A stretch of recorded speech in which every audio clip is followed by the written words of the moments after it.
আজকে আমাকে যে বিষয়বস্তু নির্ধারণ করে দেওয়া হয়েছে তা হচ্ছে ওলামায়ে কেরামের ঐক্য। প্রিয় হাজরিন, সময় সংক্ষিপ্ত এবং জ্ঞানের সংকীর্ণতার কারণে কিঞ্চিত পরিমাণ আলোকপাত করার চেষ্টা করব ইনশাআল্লাহ। প্রিয় উপস্থিতি, মানুষ অন্ধকারে যেমন আলো জ্বালায়, প্রদীপ জ্বালায়, ঠিক তেমনি বর্তমান ওলামায়ে কেরাম হচ্ছে সেই আলোকবর্তিকা। অন্ধকারে যেমন মানুষ আলোর সাহায্য নিয়ে চলাফেরা করে, বর্তমানে ঠিক এই সময়ের মধ্যে মানুষের উচিত হলো ওলামায়ে কেরামের মতাদর্শনে চলা। ওলামায়ে কেরাম তারা হচ্ছেন নবীদের ওয়ারিস। নবীরা কোনো ধন সম্পদের ওয়ারিস বানিয়ে যান না। নবীরা দিরহাম দিনারের ওয়ারিস বানান না। তারা বানান, তাদের ওয়ারিস হচ্ছে আলেমের উত্তরাধিকারী।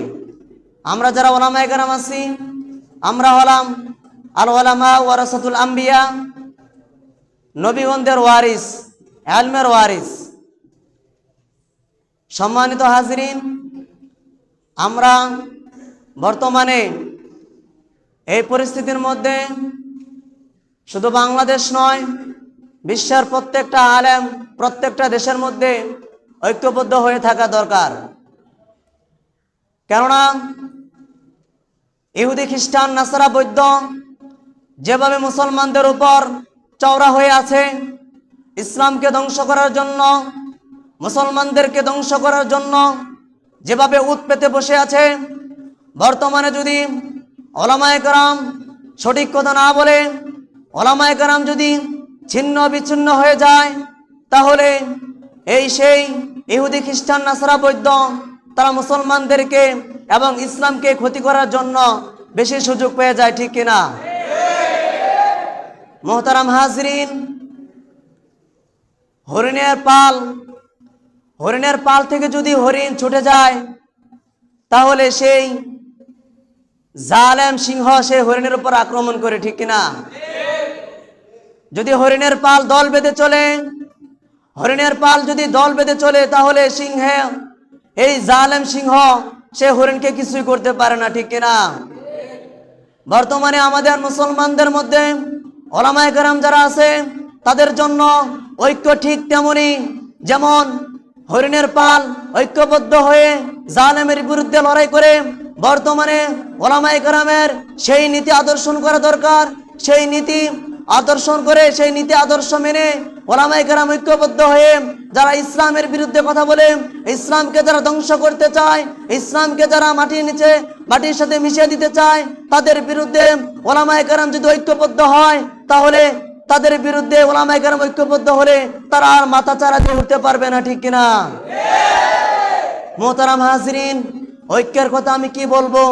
আজকে আমাদের ব্যক্তিগত স্বার্থে, রাজনৈতিক দলের স্বার্থে আমরা আজকে ওলামায়ে কেরাম ছিন্ন বিচ্ছিন্ন হয়ে যাচ্ছি, ঠিক কিনা? মোহতারাম হাজরিন, আমি এই দেশের সকল ওলামায়ে কেরামদের বলছি, আপনারা রাজনৈতিক দল করেন, যাই করেন, যেই দল করেন না কেন, ইসলামকে নিয়ে যে কটূক্তি করবে, হুজুর সাল্লাল্লাহু আলাইহি সাল্লামকে নিয়ে যে কটূক্তি করবে, ইসলামকে মাটির সাথে মিশিয়ে দেওয়ার জন্য যেই নাস্তিক ব্লগাররা উঠে পড়ে লেগেছে, তাদের বিরুদ্ধে অ্যাকশন নেওয়ার জন্য সমস্ত ওলামায়ে কেরাম দল মত ভেঙ্গে চুরমার করে, রাজনৈতিক দল হোক, যেই দল হোক না কেন, সবাই এক কাতারে, এক ব্যানারে ইসলামকে হেফাজত করার জন্য, মুসলমানদের ইজ্জত হেফাজত করার জন্য, নবী করিম সাল্লাল্লাহু আলাইহি সাল্লামের ইজ্জত হেফাজত করার জন্য আমাদের সবাইকে ঐক্যবদ্ধ হতে হবে, ঠিক কিনা? মোহতারাম হাজরিন, ওলামায়ে কেরামের ঐক্য বড় হাস্যকর একটা জিনিস। আমরা ব্যক্তিগত স্বার্থে ঐক্য হতে রাজি না। আমরা কেউ রাজনৈতিক দল নিয়ে ব্যস্ত। ওলামায়ে কেরামের ভিতরে আমাদের ঐক্যের ভাঙ্গনের, ঐক্য না হওয়ার সর্বপ্রথম হাতিয়ার হচ্ছে এই ইসলামিক দলগুলো ক্ষমতার লোভে। ইসলামিক দলগুলো ক্ষমতার লোভের কারণে বিভিন্ন দল তারা গঠন করে ফেলেছে, যেই কারণে ইসলামের দলগুলো, আমি যেই দল করি, আমি ডাক দিলে সেই দলের লোক আসে না, সে ডাক দিলে আমি তার দলে যাই না। ইসলামের জন্য, নবীর ইজ্জত হেফাজতের জন্য, মুসলমানদের ইজ্জত হেফাজত করার জন্য প্রত্যেকটা মুসলমান, প্রত্যেকটা আলেম ওলামা যেই দল করি না কেন, ইসলামের সম্মান উঁচু করার জন্য, নাস্তিক ব্লগারদের বিরুদ্ধে অ্যাকশন নেওয়ার জন্য প্রত্যেক ওলামায়ে কেরাম যেই দল করেন না কেন, সেই দল ভেঙে চুরমার করে ক্ষমতার লোভী না হয়ে ইসলামের ইজ্জত হেফাজতের জন্য সবাই এক কাতারে এক ব্যানারের নিচে সমবেত হওয়ার জন্য কে কে তৈরি আছেন ইনশাআল্লাহ?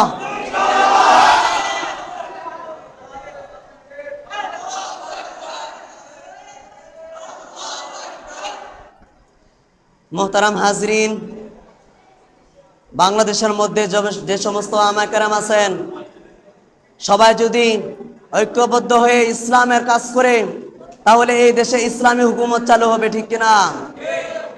যারা আমাদেরকে এই প্রেসক্রিপশন দেন ইসলামিক হুকুমত চালু করবে, যারা গণতন্ত্র দিয়ে ক্ষমতায় এসে ইসলামের সম্মান উঁচু করবে, আমাদেরকে যারা সেই বক্তব্য শোনান বিভিন্ন সেমিনারে, আমাদেরকে যে বক্তব্য শোনান, যদি তারা ক্ষমতায় আসে, অমুক দল ক্ষমতায় আসলে কোরআনে বাংলাদেশ হবে, অমুক দল ক্ষমতায় আসলে রাসূল করিম সাল্লাল্লাহু আলাইহি সাল্লামের আদর্শ অনুযায়ী এই দেশ পরিচালনা করবে, তারা আমাদেরকে সে ওয়াজ শোনান, সে বক্তব্য শোনান, আমরা বলি সেই গণতন্ত্র দিয়ে, সেই কুফফার জনগোষ্ঠী আব্রাহাম লিঙ্কন লালিত পালিত গণতন্ত্র দিয়ে এই দেশে কখনো ইসলাম প্রতিষ্ঠা হবে না।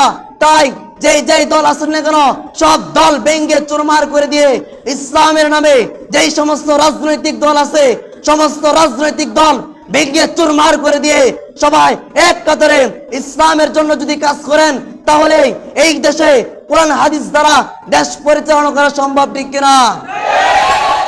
যদি রাজনৈতিক দলের মাধ্যমে ইসলামের ক্ষমতা অর্জন করতে চান, সেটা কখনো সম্ভব না।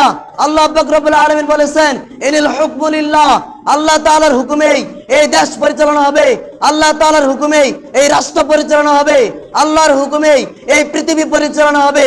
কিন্তু আমরা ঐক্যবদ্ধ ভেঙে দিয়ে, মুসলমানের ঐক্যবদ্ধ ভেঙে দিয়ে, ওলামায়ে কেরামের ঐক্যবদ্ধ ভেঙে দিয়ে ক্ষমতার লোভে, ব্যক্তিগত স্বার্থে আমরা আব্রাহাম লিঙ্কন সেই আমেরিকার গোলামি করার জন্য আব্রাহাম লিঙ্কন লালিত পালিত গণতন্ত্র দিয়ে আল্লাহর হুকুমের বাইরে, আল্লাহর আইনের বাইরে নিজের মন গড়া আইন, নিজের মন গড়ার মতো শাসন ব্যবস্থা করার জন্য যারা বলে ইসলামের হুকুমত চালু করবে, তারা কখনো সেই ঐক্যবদ্ধ ছাড়া, ইসলামী ঐক্যবদ্ধ ছাড়া, ওলামায়ে কেরামের ঐক্যবদ্ধ ছাড়া নিজেই দল গঠন করে সেই দলের নাম দিয়ে সেই দলকে উঁচু করার জন্য, ইসলামী ক্ষমতা আসার জন্য, কোরআন হাদিস থেকে দেশ চালানোর জন্য, কোরআন হাদিস দ্বারা দেশ চালাবে বলে আমাদেরকে যারা আশ্বাস দিয়েছেন, আমরা সেই আশ্বাসে বিশ্বাসী না। আপনারা যদি এই গণতন্ত্র ভেঙে দিয়ে প্রত্যেকটা ওলামায়ে কেরাম যদি ইসলামিক রাজনৈতিক দল যদি ঐক্যবদ্ধ হতে পারেন, আপনারা ইসলামের জন্য আমাদেরকে ডাক দেন, আপনারা যদি সেই ইসলামের জন্য, ইসলামের বৃক্ষটিকে ঠিক করার জন্য ঐক্যবদ্ধ হয়ে সেই ইসলামের বৃক্ষকে পাহারা দিতে পারেন, আমরা প্রয়োজনে পানি নয়, ইসলাম নামের বৃক্ষটিতে রক্ত দিয়ে সেই বৃক্ষটিকে তাজা করবো ইনশাআল্লাহ।